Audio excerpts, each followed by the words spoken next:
दोस्तों, क्या आपको मालूम है कि सांप यानी स्नेक भूकंप यानी अर्थक्वेक का ये भविष्यवाणी कर सकता है। गाइस, क्या आपको ये बात मालूम है कि इस धरती पर मौजूद सभी देशों में से कौन सा देश सबसे युवा देश कहलाता है? और गाइस, क्या आपको ये मालूम है कि इस धरती पर वह ऐसा कौन सा देश है जो कि सबसे बूढ़ा देश भी कहलाता है?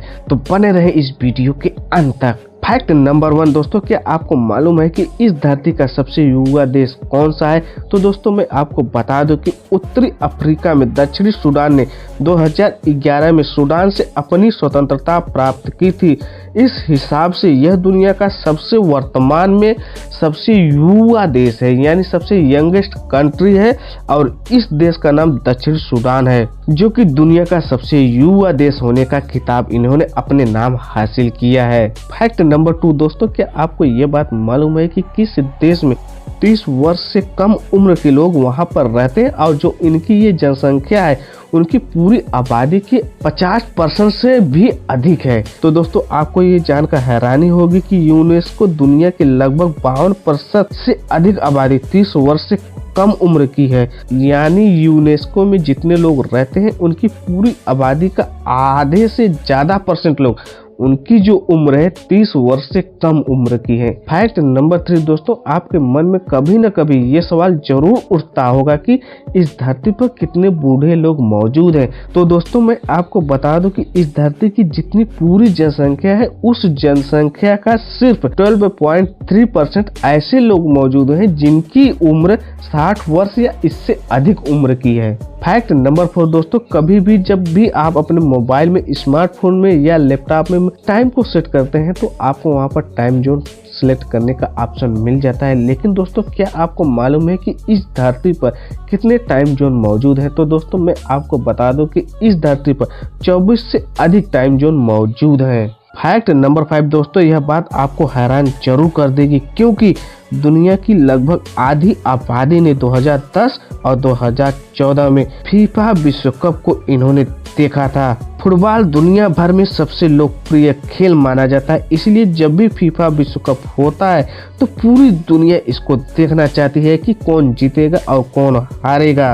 और दोस्तों, जब फीफा विश्व कप हो रहा था 2010 और 2014 में हुआ था, तब दुनिया की लगभग आधी आबादी, लगभग 3.2 बिलियन लोगों ने यह देखना चाहा कि कौन सी टीम जीत रही है। फैक्ट नंबर 6 दोस्तों, आपके मन में कभी न कभी ये सवाल जरूर उठा होगा कि इस धरती पर किस देश के पास सबसे अधिक द्वीप मौजूद है? तो दोस्तों, ऐसा अनुमान लगाया गया है कि स्वीडन दुनिया का एक ऐसा देश है जहां पर अन्य किसी देश की तुलना में सबसे अधिक द्वीप वहां पर मौजूद है। फैक्ट नंबर 7, दुनिया में आज भी 43 ऐसे देश हैं जिनमें एक शाही परिवार है।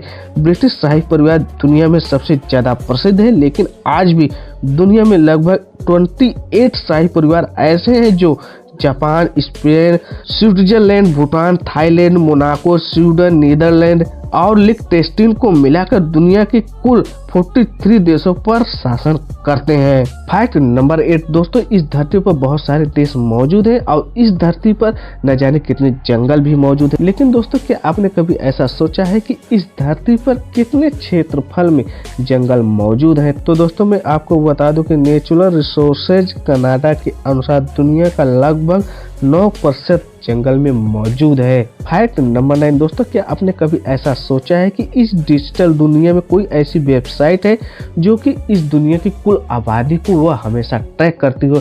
तो दोस्तों, मैं आपको बता दूं कि एक ऐसी ही वेबसाइट है जो वास्तविक समय में दुनिया की आबादी को ट्रैक करती है और इस वेबसाइट के अनुसार 2019 के दौरान पूरी दुनिया में लगभग 7.7 अरब से अधिक लोगों का होने का इसने अनुमान लगाया था। फैक्ट नंबर 10 दोस्तों, आप सभी लोग जानते हैं कि सांप जब धरती पर चलते हैं तो कंपन के माध्यम से किसी बड़े शिकारी का या किसी छोटे शिकारी का ये बड़े ही आसानी से पता लगा लेते हैं और अपनी जीभ के माध्यम से भी ये पता लगा लेते हैं। लेकिन दोस्तों, प्रकृति ने जो ये सांप को सुपर पावर दे रखा है, क्या इस सुपर पावर का उपयोग हम इस धरती पर आने वाले प्राकृतिक आपदाओं से बचने के लिए इसका उपयोग कर सकते हैं? तो दोस्तों, मैं आपको बता दूं कि सांप यानी स्नेक एक ऐसा ही जीव है जो कि भूकंप की यानी अर्थक्वेक की भविष्यवाणी करने में हमारी मदद कर सकता है। आपको बता दो कि अगर भूकंप आने वाला है तो उसके 5 दिन पहले ही यह 75 मील यानी 121 मील दूरी से आने वाले भूकंप के तरंगों को यह महसूस कर सकता है और हमको ये अवेयरनेस कर सकता है, यानी उससे बचाने के लिए हमको ये संकेत दे सकते हैं। क्या हम इस सुपर पावर का उपयोग हम अपने प्राकृतिक आपदाओं से बचने के लिए इसका उपयोग कर सकते हैं? तो दोस्तों आप कमेंट सेक्शन में लिखकर जरूर बताइएगा और यह फैक्ट्स वीडियो आपको कैसा लगा एक लाइक करके आप हमको जरूर बताइएगा। और दोस्तों अगर आप इस चैनल पर नए हैं तो आप इस चैनल को सब्सक्राइब जरूर करिएगा और बेल आइकन को ऑल पर क्लिक कर लीजिएगा। इससे यह होगा कि जो भी मेरी वीडियो रहेगी उसका नोटिफिकेशन सबसे पहले आपको ही मिलेगा। मिलते हैं तब तक हम आपसे अगले वीडियो में।